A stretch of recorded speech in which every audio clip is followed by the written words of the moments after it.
Hello, everyone, and welcome back to the Two Blokes podcast with myself and Les, or Taz, as he's known. We're joined today by somebody I've actually known for well over 30 or nearly 30 years. He's known as Blackheart, and he has unfortunately very negative experience with the British family court system, and has found himself as an alienated father. So, Blackheart, if I can hand it over to you and just let you tell your story. Yeah, thanks, DeadDuck, and Taz for inviting me on to share with everyone my experience. So yeah, I got married. Well, I got married coming up to 11 years ago now. My ex-wife was pregnant the previous year. Our son wasn't born until sort of the autumn of 2011. And basically, my ex-wife, she wanted to go back to work. She wanted to carry on with her career, and it was very much the whole, no matter what job you are able to do, etc., I will always bring home more money. So I think it would be best for me to go back to work and you stay at home with our son and raise him, which I reluctantly agreed. I had no experiences of raising a newborn child. My only father experience was for about a year and a half with my stepdaughter, which was from my ex partner's previous relationship. So yeah, that's what happened. I became a full-time parent. Thankfully, it went very very well. My son was quite easy to raise. Now. Going off earlier in our relationship, within a period of 6 months, my ex-wife had encouraged her daughter to call me dad or daddy. My stepdaughter, who at the time was only 5, coming up to 6 years old, used to share negative memories of her biological father, which I didn't later find until much later on that it would have been almost impossible for her to have had those memories, because when these so-called situations in terms of alleged abuse in that relationship, she would have been way too young to have known, to have had any real recollection of anything. Also, within the 6 month period, my ex partner proposed marriage to me, which I accepted. I did think a little bit things were moving too fast, but I was a bit naive and was kind of like, well, I do love her, and let's do this. So yeah, our son was born, and I was raising him as his primary carer. No, there weren't many problems. The only issues in our relationship that my ex-wife and I really had was there would be periods of time where she could be very emotionally abusive. There was emotional blackmail. It would be sort of like, for example, if I wasn't feeling particularly very well, like I was under the weather, whether it be, I'd have like a cold, or just generally when I would go through a bout of my depression, if she wanted intimacy, for example, and I said no, I would be accused of having an affair, or it would be oh, you don't want me anymore, I'm no good for you, you think I'm fat and ugly, I'm this, and I'm this. And then it would be, once you sort of like, do the whole, oh, don't be silly, I love you, blah, blah, blah, blah, blah, it would be, oh, okay, then as though nothing had happened, sort of thing. Then things were like that on and off throughout the marriage. And then early 2019, my ex partner quit her job, and she said she'd had enough. She felt she was being lied to by her boss, who had made guarantees and promises that she wasn't delivering on. She handed in her resignation. It was accepted, reluctantly accepted. My ex partner stayed at home for a few weeks, and then she started a new job just up the road from where we lived. She did one night shift there. The following day, she came home in the morning. I had got our son ready for school. Both the kids were ready for school. She said that she had a decent first shift in her new job, and she took the children to school. She come back home. She went to bed. Uh, she had a few hours sleep like she normally would after a night shift, and then I would wake her up because I'd made lunch. And then we had lunch. We was laughing and joking in our kitchen. She she put her coat and her shoes on to go and pick the children up, and she said to me, "Can you make me a coffee for when I come back?" I said, "Of course I can." She gave me a kiss. She said, "Right, see you in a minute. I love you." I said, "See you in a minute. Love you too." She walked out the door, and then I never saw her since. I was getting concerned when it was coming up to about an hour after they should have been due home. I tried phoning her to see if everything was okay. No answer. Her phone was off. I tried contacting her mother. She said she hadn't heard anything from them, and if I hear anything to let her know. I also contacted her sister, to which I had the exact same reaction. Then it started to get to early evening. I was very, very concerned, so I contacted my parents. It got to a point where we were phoning around the local hospitals to see if there'd been any car accidents, if anything had happened. They didn't have anyone by my wife at the time's name.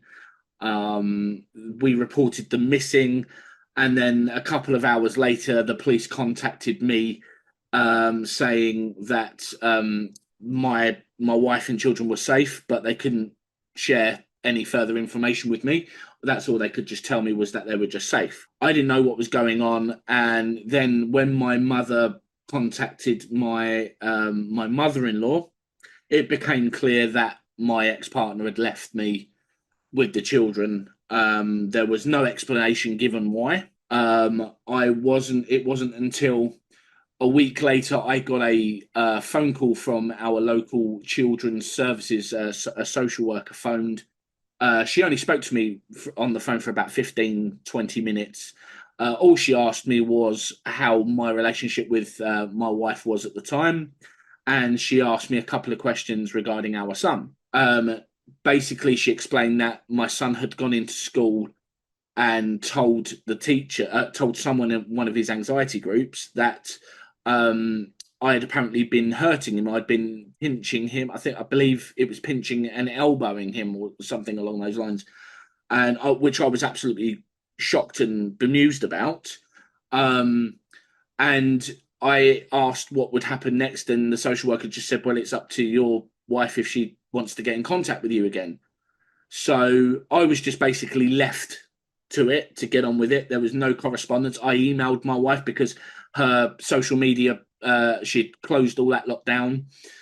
So I sent her a couple of emails, just saying, why are you doing this? What's going on? I never received a response. And then a month went by. Nearly a month went by. My mother-in-law got in contact with me saying that she was going to be attending the house with police presence so she could collect some belongings that belonged to the children and to my ex-wife. I asked her again why, like, what's going on, why is this happening? To which she just turned around and I was just informed that apparently she just wanted out of the relationship. That was the only thing she'd given. And I thought, well, if that's the case, why is she acting like this? Why didn't she just tell me, that she didn't want to be in the relationship anymore? So my mother-in-law said to me that there was going to be police presence there. I asked why. She said because they need to make sure everything goes smoothly. And I was thinking, well, why wouldn't it? She said, oh, social services have arranged for the police to be there just to make sure everything goes smoothly. It wasn't until after she left, when the police officers were still there, that myself and my mother asked them why would social services request for them to be there. It turned out my mother-in-law had lied. It was actually my mother-in-law that requested their presence. Still was getting no answers, and I got some advice to apply to the court, make a court application to try and see my son, which is what I did. So that went in, and then about a month after that, I got through the post a big brown envelope from a court in another area of the United Kingdom. and it stated that in 2 days' time, so basically 48 hours' time, there was to be a hearing scheduled because my ex-wife had applied for what is known as a non-molestation order. It's a bit like a restraining order, and with this application, copy of this application and this court order was a statement from my ex-wife stating that I had been physically, verbally, and financially abusive towards her throughout our entire marriage and relationship, and also physically abusive to our son. So I had to run around and arrange transportation to get to this court because there was no way that I was not going to attend. I was absolutely, I literally, and I've said this so many times. As I was reading her statement, I dropped it onto the living room floor and ran to the bathroom and started vomiting. I could not believe what I was reading. It was like I'd just been teleported into a Twilight Zone, an alternate reality where the weirdest of things was just happening. I contacted my mother and I read the statement to her. She was in absolute astonishment, and she couldn't believe what was said in this statement. Yes, I attended this court hearing. They were surprised I actually attended, but I did. The judge at the time, which was a male judge, he wasn't really convinced by the allegations that my ex-wife was making. She had no evidence, no proof to back anything up. He turned around and said, well, I don't see an issue here. But because her barrister, her legal representative, basically pleaded with the judge to allow a little bit more time for them to gather evidence, the judge reluctantly agreed to it. And by doing so, she ended up getting a social worker's report from the social worker that I spoke to briefly on the telephone. That got published, and I was sent a copy of it, even though it was made months and months earlier. Sorry, I read the report for the first time, and there was no input from myself in the report whatsoever. It was a family risk assessment report. The entire input was done by my ex-partner, and the social worker was taking everything that my ex-wife was saying as gospel truth, as it was accurate. There was a very small paragraph regarding the telephone conversation I had with the social worker, the 15-20 minute phone conversation, but the entire passage that she had put in the report was fabricated. What she put in there were things that we never discussed, and I reported this to the head of the social services department, to which they weren't responding. They weren't willing to do anything about it. They weren't interested. So we ended up going back to court, and again, we had a male judge. He, again, wasn't really on board with what she was saying, but her barrister reminded the judge, well, she should have the opportunity. There should be a finding of fact hearing, and she should be allowed to complete what is known as a Scott schedule of allegations, which are to list some key allegations and give me the opportunity to respond to them. So again, the judge reluctantly agreed to it, and that's what happened. Well, in the meantime of when that hearing finished, there was a changeover of judge. We had the judge was swapped to a female one. We had a brief directions hearing, and before the finding of fact hearing. Now, for those listening in, DeadDuck and I, as DeadDuck has explained, we've been friends for coming up to 30 odd years.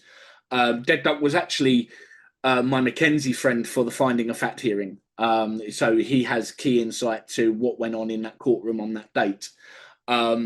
Now, I provided evidence that was showing that my ex-partner, my ex-wife, was being dishonest. My ex-partner did not submit any evidence whatsoever. All she submitted was the social worker's report. That was it. Now, during this hearing, my ex-partner had admitted to being aggressive, which the judge did not question her on or say anything to her about it. It was just almost as though it was completely ignored.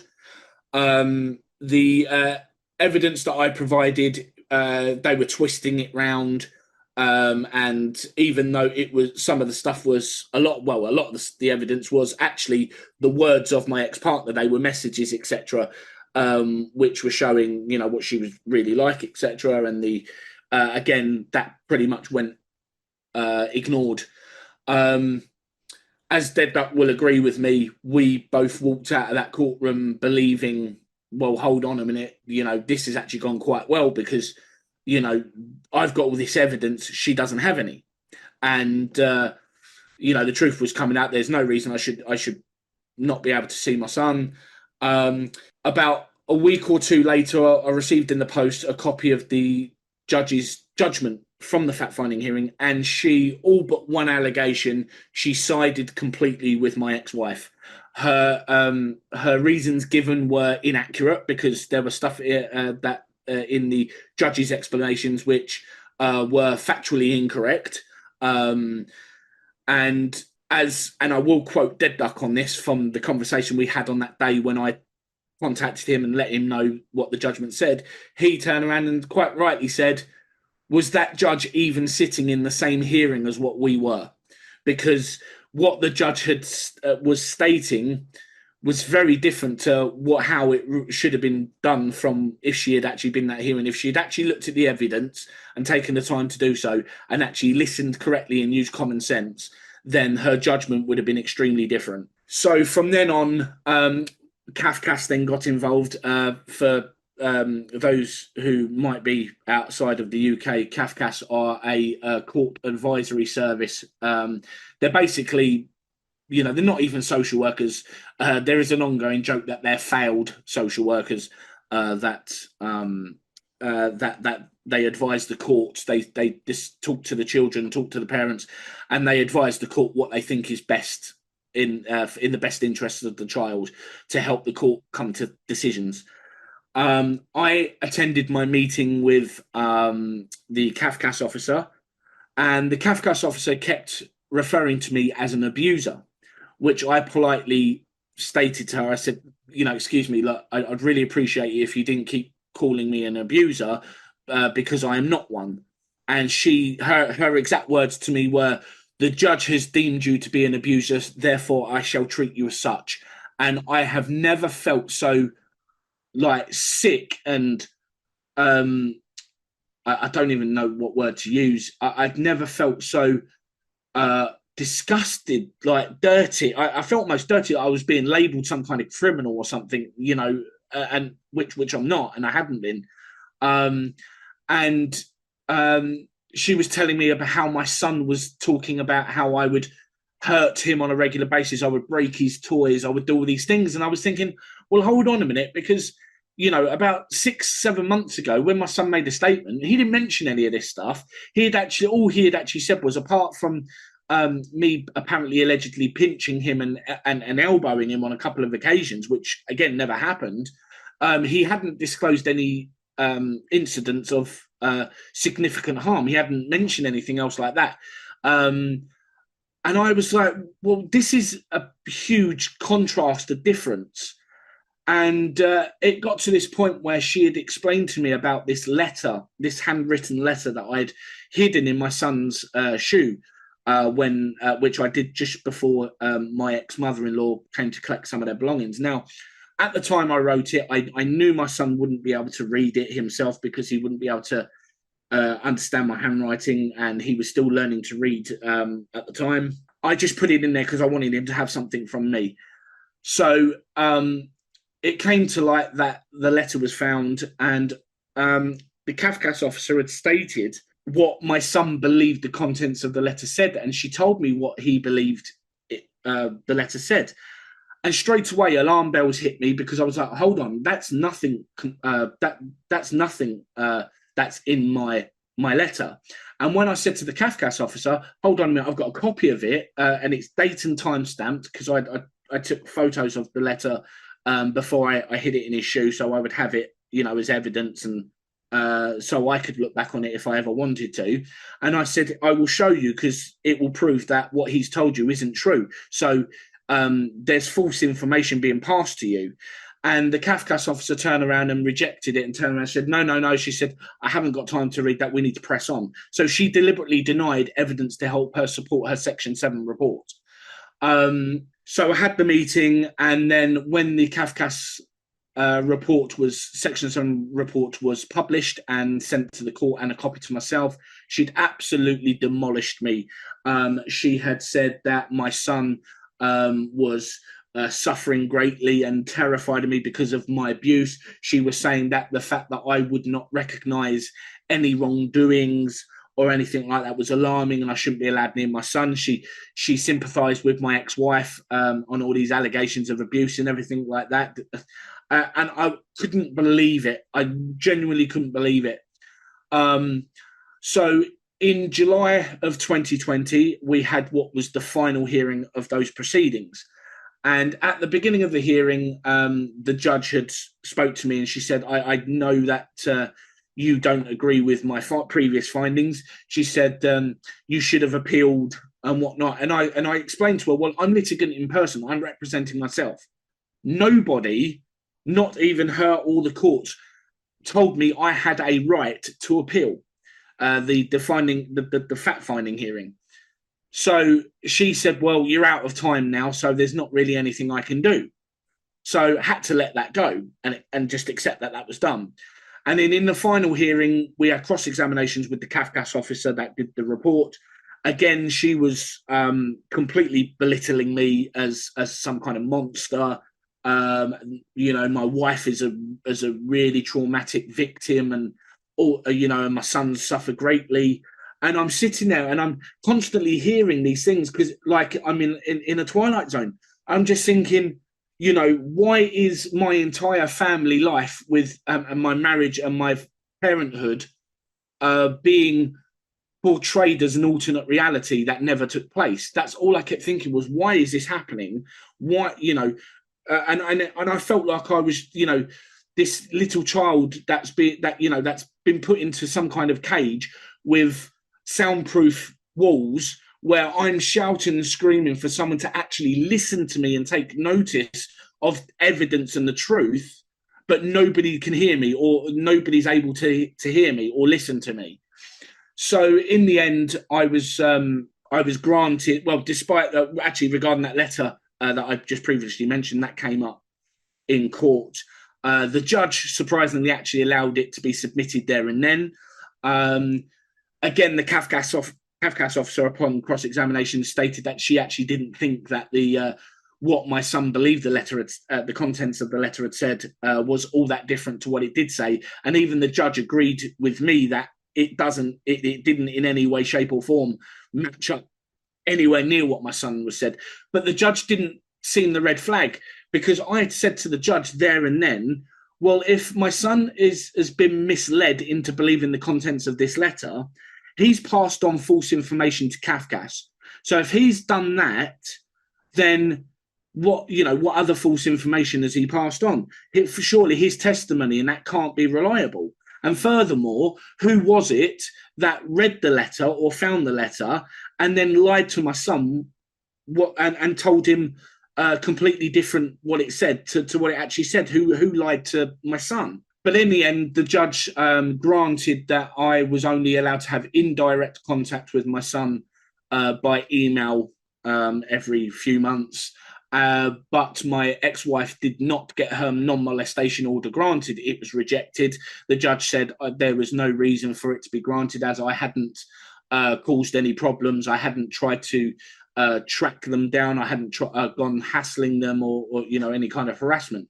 So that's what happened. So I had to go along with it. I emailed my son a few times. I had 2 responses, and then I didn't hear from him for over a year.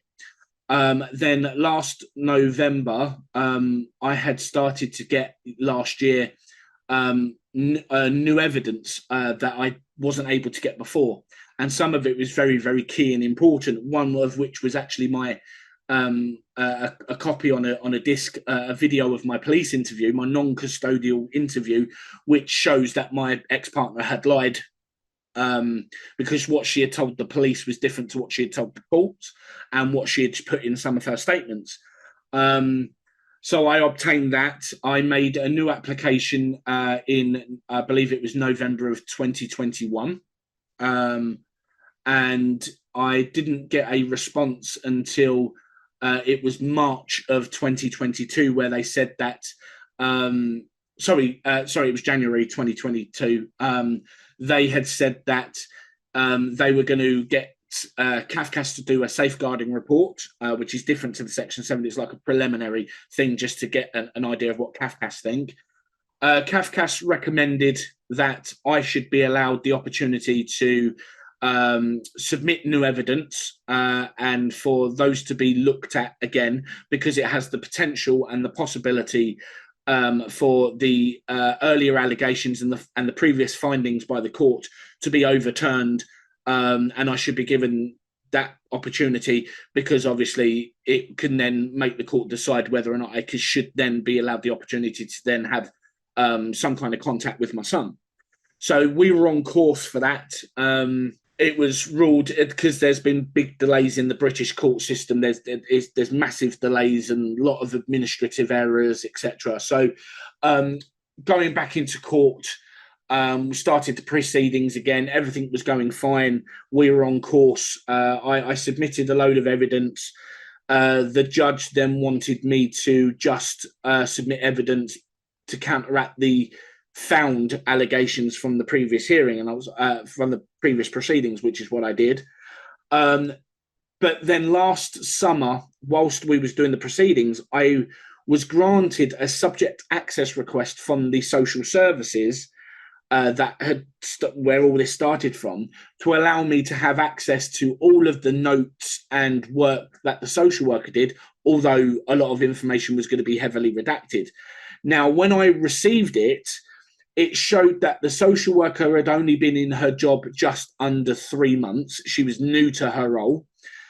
Second of all, she had left out key information in the published report. She left out the fact that it's in my notes from her speaking, in her notes from my son speaking to her, that me and him were best buddies, best friends. A lot of there was positive stuff put in there about our relationship. That was all left out. The fact that my son was attending anxiety groups at school, it was in her notes that the school had told the social worker that it was me that requested my son attend these anxiety groups, because he was having some issues whilst at school, because he was having problems with some bullies, and he had this teacher that he was quite afraid of. But the social worker decided in the publication to just put it down that the school had granted him to have these anxiety groups. Any mention of me in any positive light was kept out. It also then came to light when I raised this with the social services.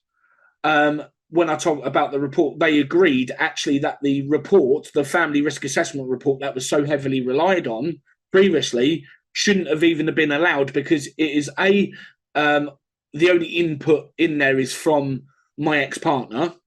The fact that the social worker was meant to actually meet with me in the office, which was also written down in her case notes, that never took place. And the social worker didn't even finish all of her work. The social worker believed that my ex-wife had actually left me to safeguard the children, whereas my ex-partner had actually stayed living with me for a further month before she left. So the social worker was basically completely in the dark there.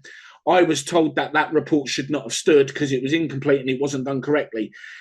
Everything that has happened, the court judgment, the CAFCAS reports, everything has all been in her favour, mainly because of this failed and very unprofessional and incomplete social workers report.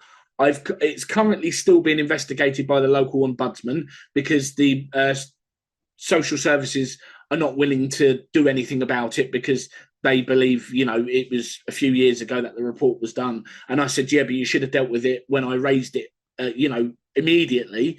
So the ombudsman's currently investigating that anyway. But anyway, so in the current proceedings, I submitted the evidence as requested for the alleged found allegations. I was told they were going to be looked at and a decision was going to be made. It looked like we was probably going to go for a brand new, fresh finding of fact hearing. Then all of a sudden, this new judge comes in and he just basically turns around and says, this isn't an appeal. You should have appealed, which I did try and do initially, but it timed out because of all the delays. And then I was told that, because it had timed out, I couldn't then appeal. I would need to make a new application. He rejected all of the evidence, pretty much said the evidence is not going to be looked at. My ex-partner at that time had put in two applications, one to stop me from attending my son's school, which was granted. I wasn't even notified about that hearing until over a month after that hearing took place.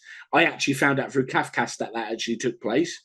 And my ex-wife made a request for her and my son to relocate to another part of the United Kingdom, which is even further away than where they currently are, which will go into place next summer, so she can go and live with her new partner that she's only been with in a relationship for about a year. And the judge's decisions were, he granted them to move, the relocation, he granted that. He's also limited my parental responsibility so that I can not know what school my son's going to be attending in that area when they relocate. And they've also put in an order where I can no longer apply to the court without the court's permission to see my son again for a period of 5 years, which will expire on my son's 16th birthday. So I am currently, literally, I have been screwed over. I was led to believe the judge from that before said, yes, we'll look at your evidence. This new judge walks in and just turns around and says, no, we're not going to look at your new evidence, which I think is in itself should not be allowed. If there's key evidence and you're determining the future of a child and his relationship with his parents, it should be looked at, regardless of whether, the outcome then changes or whether the outcome still changes the same, whether they turn around and say, look, we've looked at your new evidence, we've considered it, but we don't think it's enough or we don't think it's good enough, etc. But at least they would have looked at it.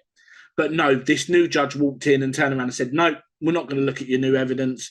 And he just gave my ex-partner everything she wanted. And I'm currently awaiting my solicitor because I've now got a solicitor at the moment. I'm awaiting him to return from holiday abroad this coming week, and I need to discuss with him about an appeal, and we're going to see if we can make that work. If not, then that's it. I can't make any kind of application to the court, or I can't take her back to court again now, and I have to wait until my son's at least 16, or at least he turns around and decides he wants to start seeing me. So from all of my experiences over the past 4 years, unfortunately, I have it's increased my issues with depression and anxiety. I've been unable to establish a relationship with anyone because I can't trust. I don't feel I can trust anybody, another woman, for me to be romantically involved with. I just can't trust. I feel like I can't trust anyone. I've got PTSD, and unfortunately, October of 2021, I was diagnosed with congestive heart failure, which is caused by dangerous levels of high blood pressure, which has been caused by continuous severe stress. And currently, as it stands with the way my lifestyle is, I'm currently have what the doctor has said, a life expectancy of 4 years, unless things change around. And it obviously doesn't take a mathematician to work that out. My current life expectancy is 4 years. There's 5 years until my son turns 16. So unless my health reverses, my heart condition reverses, because it can be, but it's going to be very difficult unless my son can decide and do whatever to get me to see he wants to see me before he turns 16. There's a strong chance I'll never see my son again. And yeah, so that's kind of where we're at now. Well, thank you, Blackheart. That's to say it's a harrowing story is a real understatement. And to say that it's terrifying is probably closer to the truth. But I think DeadDuck will agree with me when I say it's all too common. Here in the States, he and I both know a couple of fellows that have terrifyingly similar stories to tell. That, this is conflict of attrition. They literally just wear you down, right? They appear to be eager to make sure that situations like this last, 4+ years and counting, because there's an understanding behind the scenes that, you're going to run out of resources and you'll give up, right? And the reason I say it that way is because, the power structure that you're struggling against, which is obviously more than just the court system, but your social services, which fall kind of right in line with ours, work together, to predetermine an outcome that maintains their power and it maintains their authority. And like I said, the realities of your case, and heartbreakingly, the condition of your son, and the well-being of your son, clearly are not at issue, right? Those two items are off the table, and anyone who doubts that, just go back in Blackheart's statement and look for the places where things that were obviously true were swept under the rug.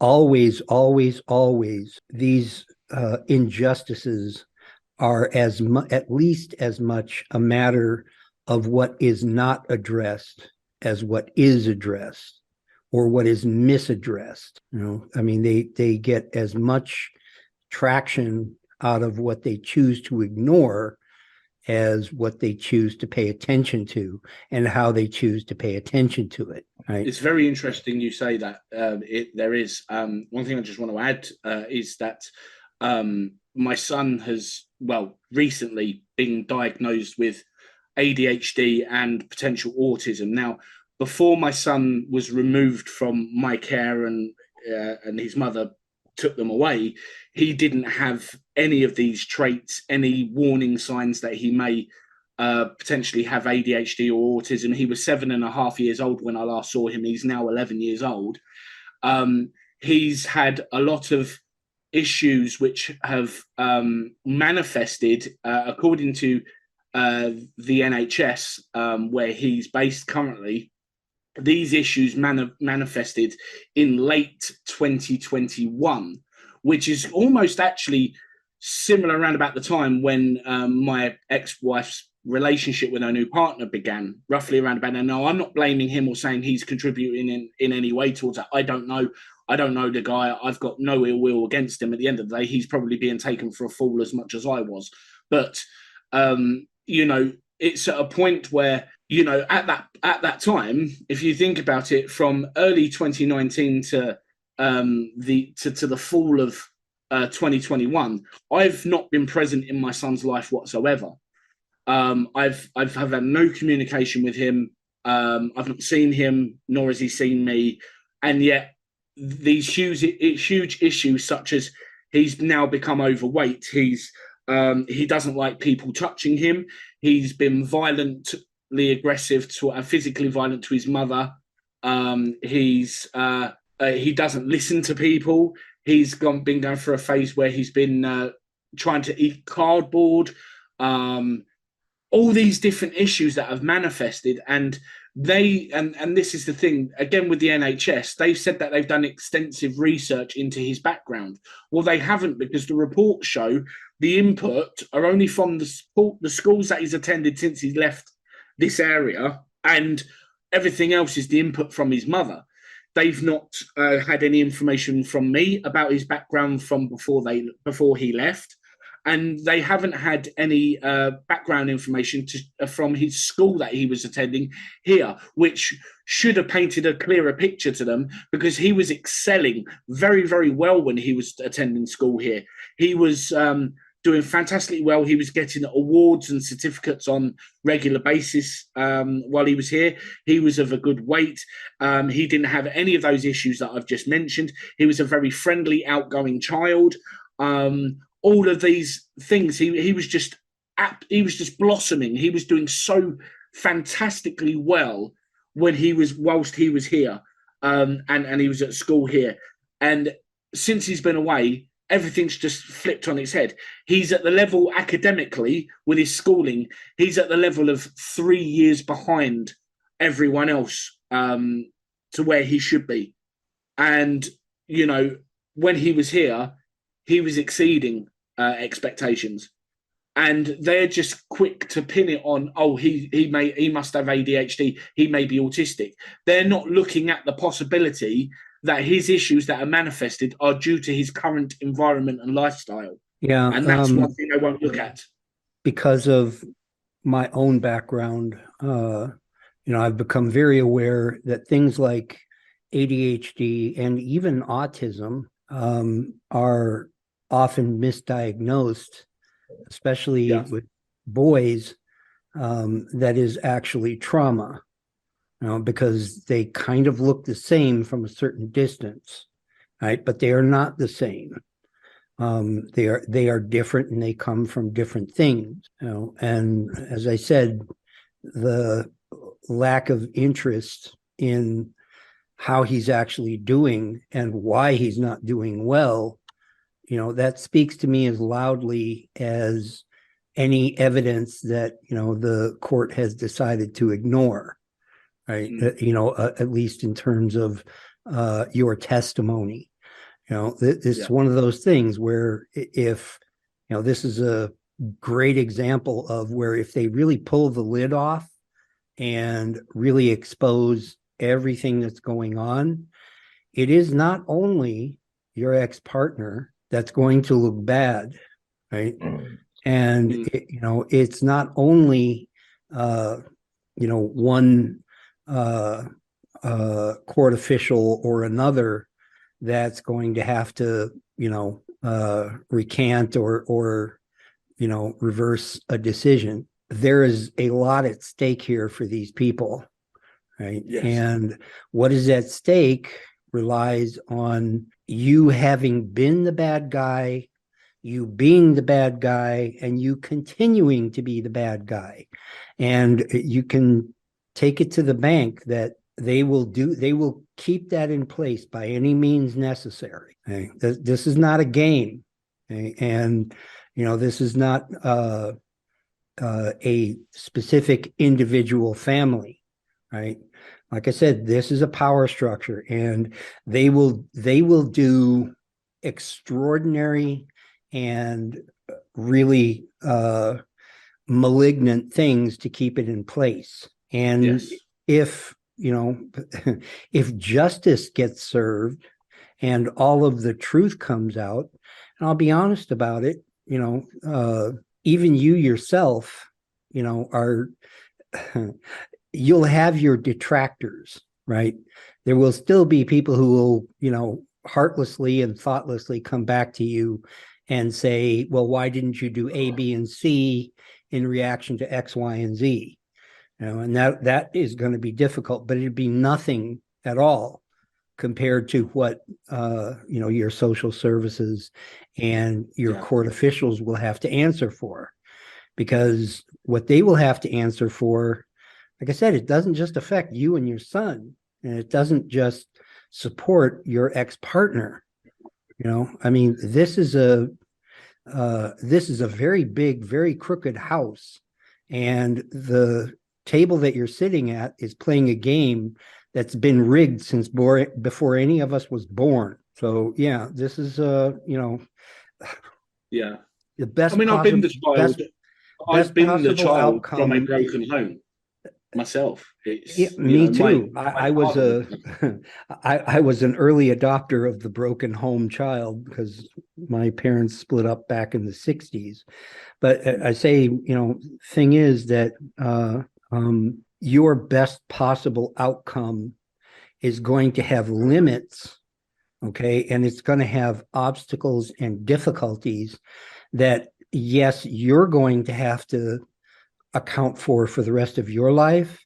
More importantly, your son will have to account for them for the rest of his life. And as I say, that's with the best possible outcome.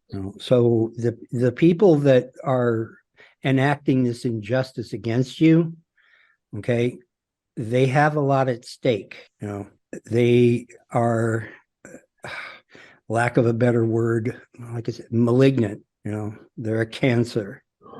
And one thing about cancers is that, they're very stubborn about wanting to remain where they are. Once they get a foothold, they tend to try to keep it. Yeah, yeah. And one of the most frustrating things as well was trying to, convince the courts that, my interest in my ex-partner was done. I mean, even to this day, I have no interest in what she does, or unless it affects our son directly. I have no interest in what she's done. I mean, as I said, DeadDuck has so much insight with this, the amount of conversations and whatnot. And we went through a period of time where, he would ask me specifically, how do I feel? And it got to a point where I turn around and I said to him, I don't feel anything anymore. I don't feel anything for her. I don't feel hatred. I'm disappointed in her. I'm heartbroken. I'm frustrated. I've never hated her once.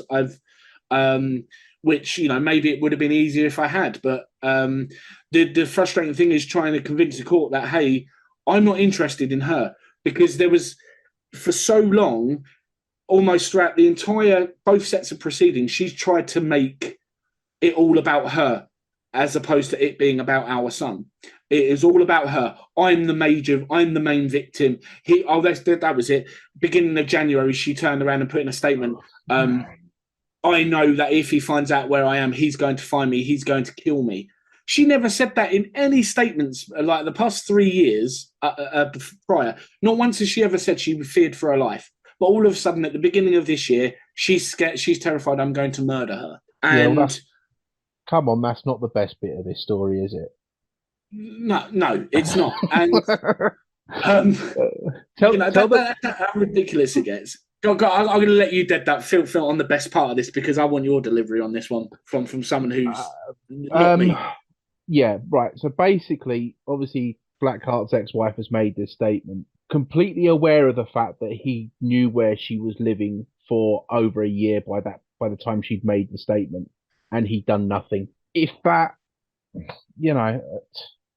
it's daft. It really is, and the courts have bought into it, hook, line, and sinker. And I think maybe we should have a discussion about where we think the family court system needs to change, because, this whole thing was so silly. That whole statement that she'd made, and knowing full well that Blackheart knew where she was anyway, because she put a video out on social media showing her address, and he got to see the video. It wasn't made private. It was put out for public consumption. It was on YouTube. Yeah, exactly. One thing, DeadDuck, about just having a general discussion about the state of family court and social services in places like the UK and here in the US, Canada. I'm afraid that, as far as I can tell, the only way to really examine it, critically and I guess coldly, and objectively, would be a discussion among people, that really have had no part in it, right? Who've never been exposed to it. Because as soon as you are, right, and I've had a little taste of it of my own, even though I'm not a father. As soon as you get pulled in, it changes you, right? And it makes it ironically, it makes it a lot harder to just stand back and say, this has failed, not it is failing, or not it's about to fail. It's already over, Yeah. it's already too late, Yeah. and the irony there is that any common sense and I guess simple way to address the problem makes it worse.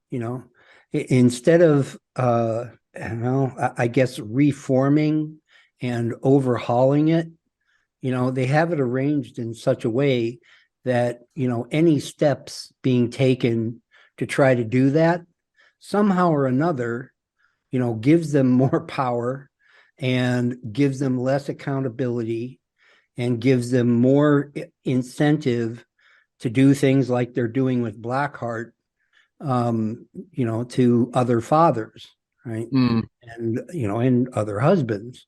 And like I say, I look at that and I say, again, only having had the most, minor and relatively benign nip of the ringer, so to speak, I can look at it and say, I don't think there's a way to reform it.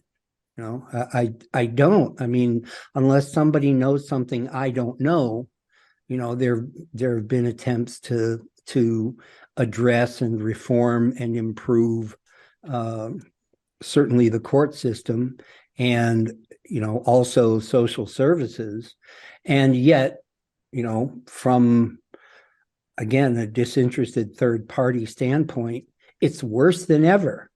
They have more power, they have less accountability, they have more avenues to make these unending Byzantine bureaucratic nightmares out of what frankly ought to be a pretty simple court decision. Yes.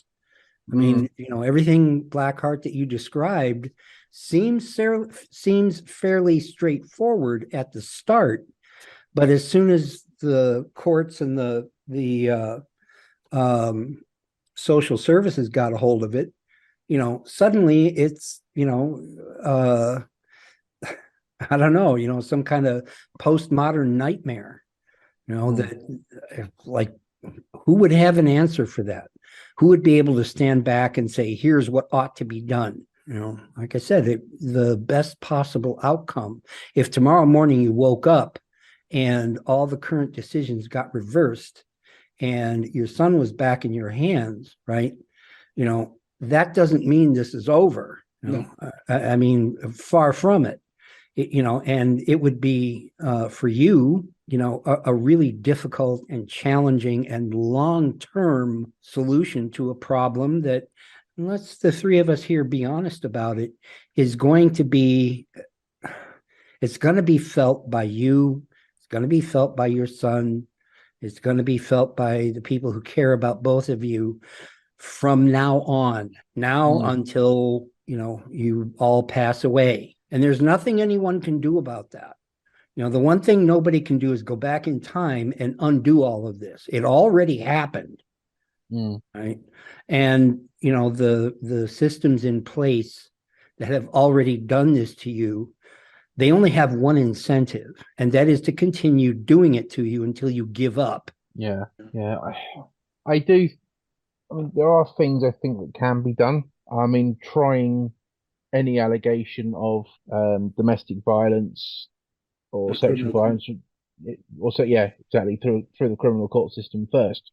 And if the judge in a criminal court or the jury in a criminal court decide that there is no case to answer, then those allegations cannot be used in the family court system. But unfortunately, I mean, one of the things you found, and I hope you don't mind me saying this, is you're quite a big guy.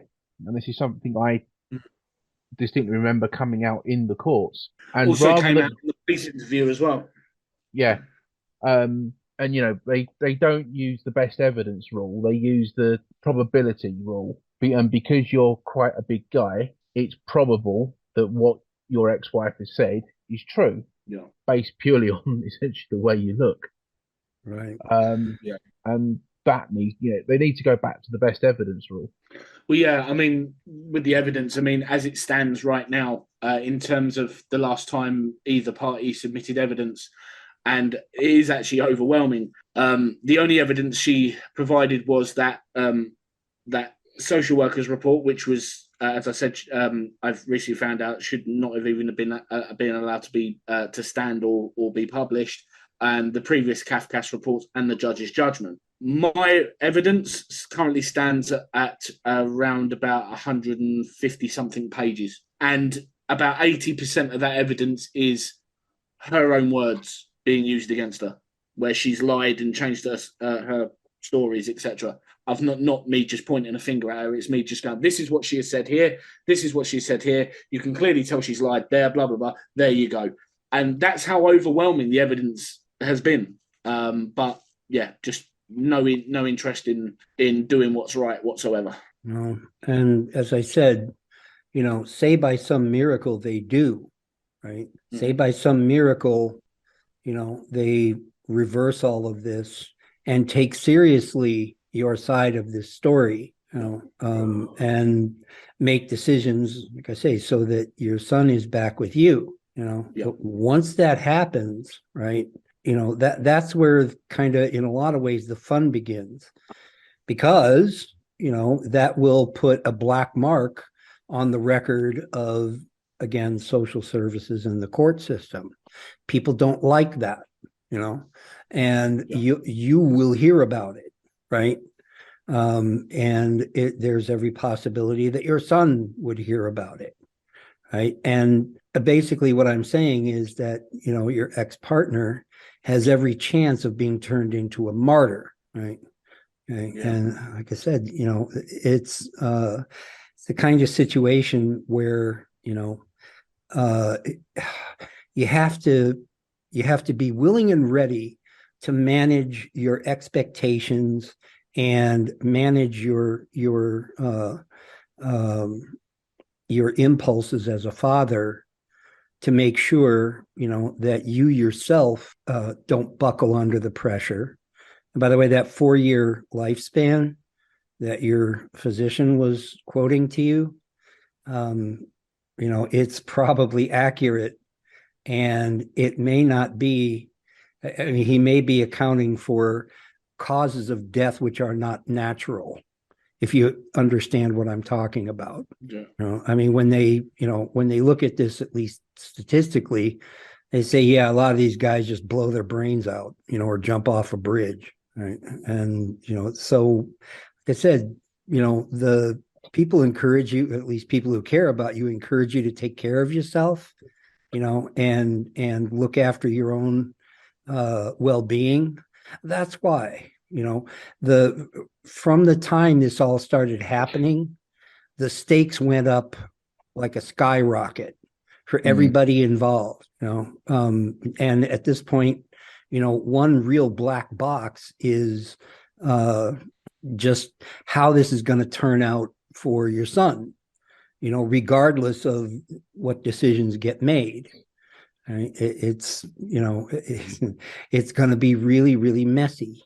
And, he may or may not be well equipped at this point to handle it, and if things don't turn out perfectly, but he still ends up, wanting to be in touch with you after he reaches the age of 16, or whatever the case may be, he may come back to you a complete shamble, right? Yeah. That can barely handle getting out of bed, and it's like, unfortunately, you have to be prepared for that, right? Oh, absolutely, it could happen. And the hell of it is that if you're not ready for it, you both suffer. Both of you end up hurt and damaged. Like I said, if it turns out, God willing, this doesn't happen, but if it turns out, the worst case scenario and he's just gone from your life, you have to have that argument with yourself where you say, I am still here and, I still ought to be here, right? And not only in the hope that, that breach between me and my son can be healed, but just because, you're a human being too. Right? And everything you've had to say, I mean, there's two sides to every story, of course, but everything you've had to say tells me, that you're a worthwhile human being, okay, just all on your own, over and above all of this, right? That, like every time I hear this, the first thing I think is, I wish there was more I could do, to help you hold up and to help you be strong and to help you be okay, but there's only so much that, even Dad and I can do. You got a hard road ahead, no matter what. And yeah, and I appreciate. I mean, I know that I've said it many times as well. Not just that. I mean, as I said, we been friends for just coming up 30 years. Who's gone above and beyond to support me in so many ways since this started. But also, there's been some people who have been absolute godsends who have also gone above and beyond to help and support me. And I've been incredibly lucky compared to some parents out there that have been through this, who probably have been very much alone. And I've not been alone, even though there's been times where I felt alone. I've never been alone, and I can always remain thankful for that. One thing, if you allow me to indulge you for a second, there was actually a report that came out. It was published on the 1st of December in 2022, where it was announced that for the first time, journalists are going to be able to report what happens in family court, which is going to be under a pilot scheme starting at the end of this month. It's going to be a 12-month pilot, which will not only allow journalists to identify families, but these are going to take place in Leeds, Cardiff, and Carlisle. And it goes on to say about the family courts have powers to take drastic interventions, such as ordering children to be taken into care. They also decide where children should live when parents cannot agree or where there are allegations of abuse. And the changes are being trialled and are potentially very significant, affecting a court system which involves at least 500,000 people every year. From the end of January 2023, accredited journalists will be able to report what they see and hear as long as they protect the anonymity of families. Despite the fact that family courts have the power to make significant interventions in the lives of families, they are often criticised as secretive, and there is very little reporting of them. That is because until now, journalists have been able to observe hearings but only report what is allowed by a judge unless they go to the Court of Appeal.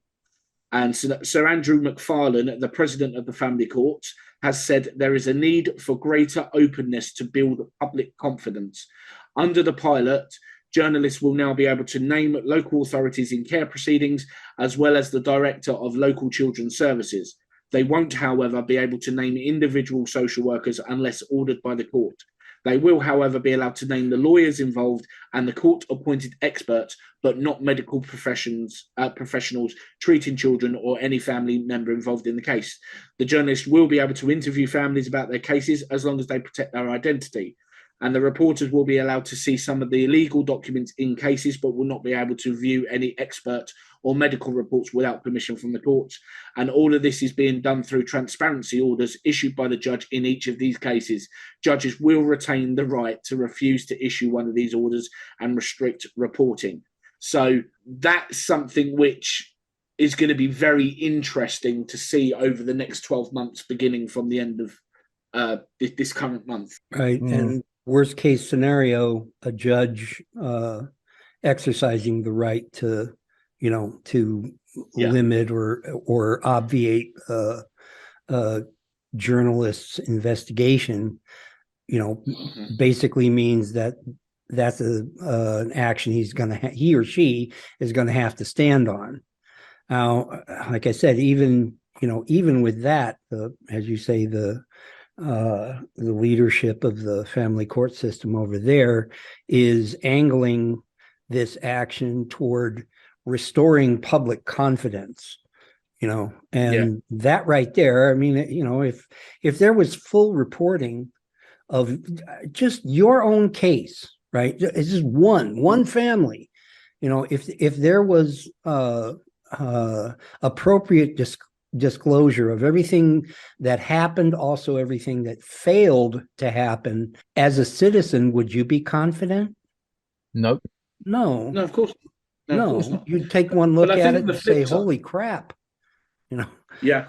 I think on the flip side, though, if there seems to be this clear and obvious thing where, the judges do step in and prevent these things from being said, and that I think will then increase the spotlight on them and be like, okay, so if we're trying to be transparent here, but why are the judges all of a sudden really, really, trying their hardest now to prevent? It just further shows that they've got something to hide.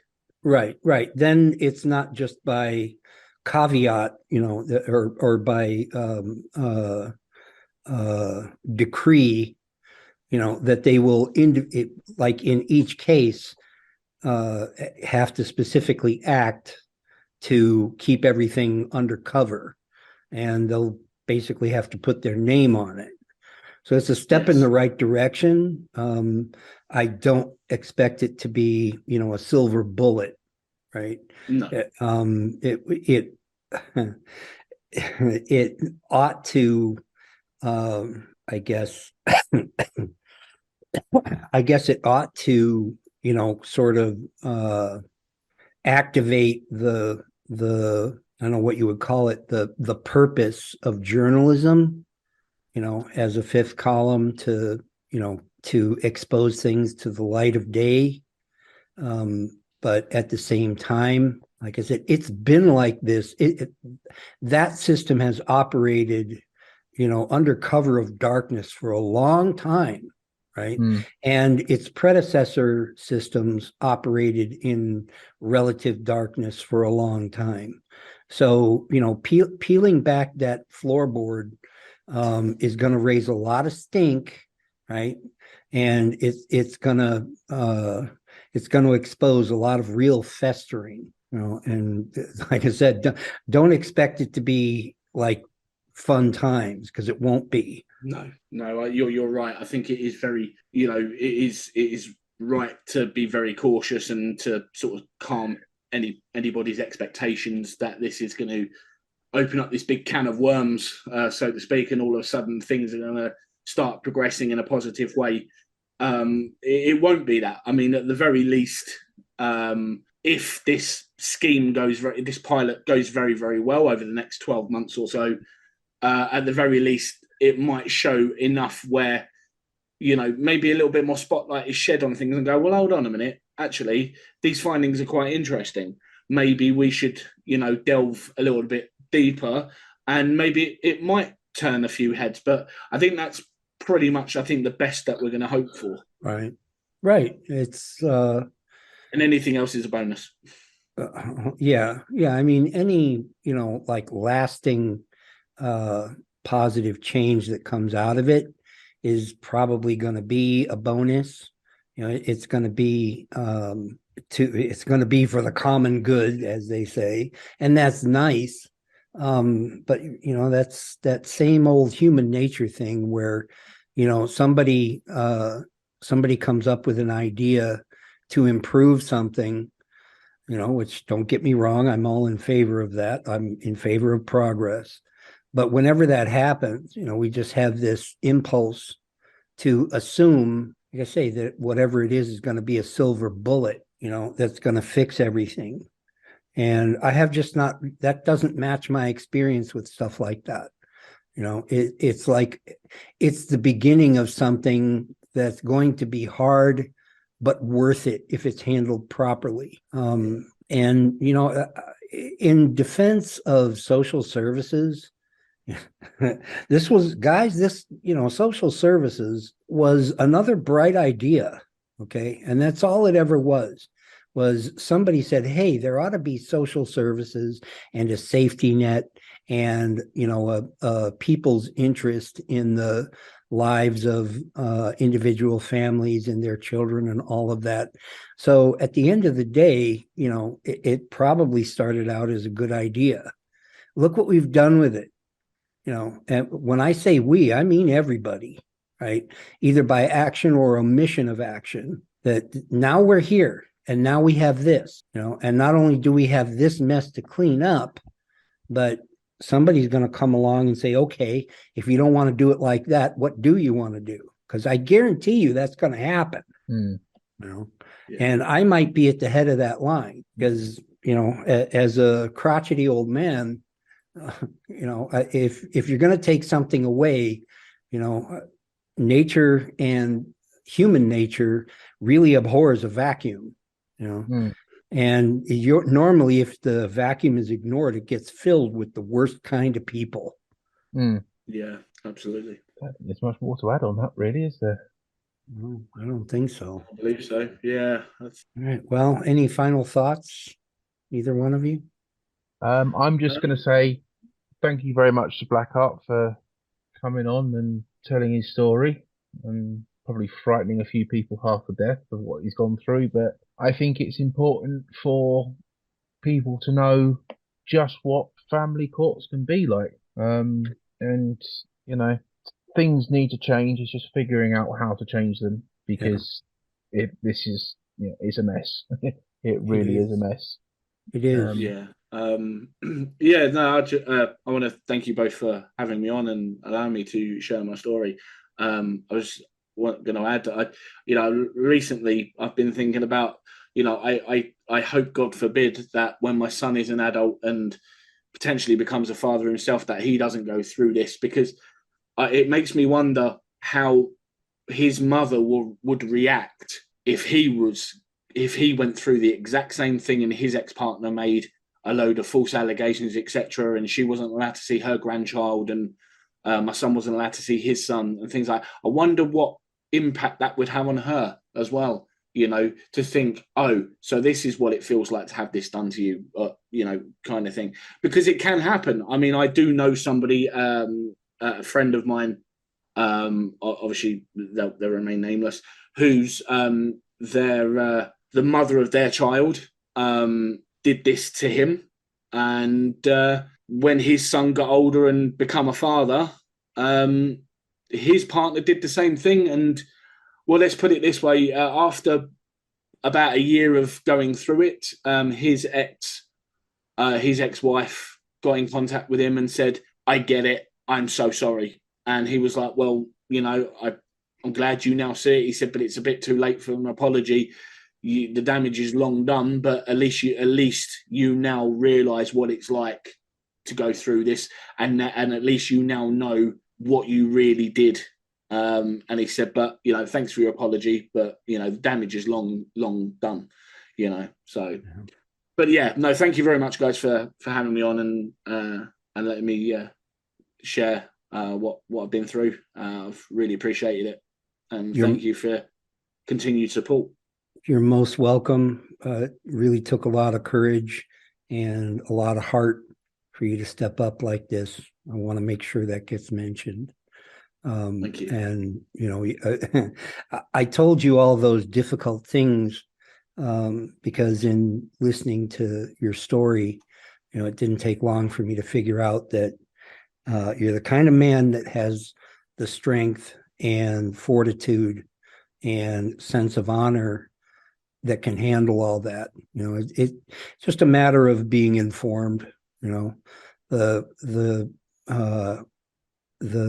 compelling and centered nature of what your intentions are. In other words, what kind of a man you are speaks for itself. I grant you the respect of speaking frankly to you, because I don't do that with everybody. Some people, if I think they haven't got what it takes, I'll just kind of pat them on the head and say, man, that's rough, but I think you are more than that. So thank you. And you're most welcome. Thank you. I appreciate that. All right. Anyway, thank you all for joining us, and we'll be back again as soon as possible with another podcast. So thank you, and everyone have a great new year.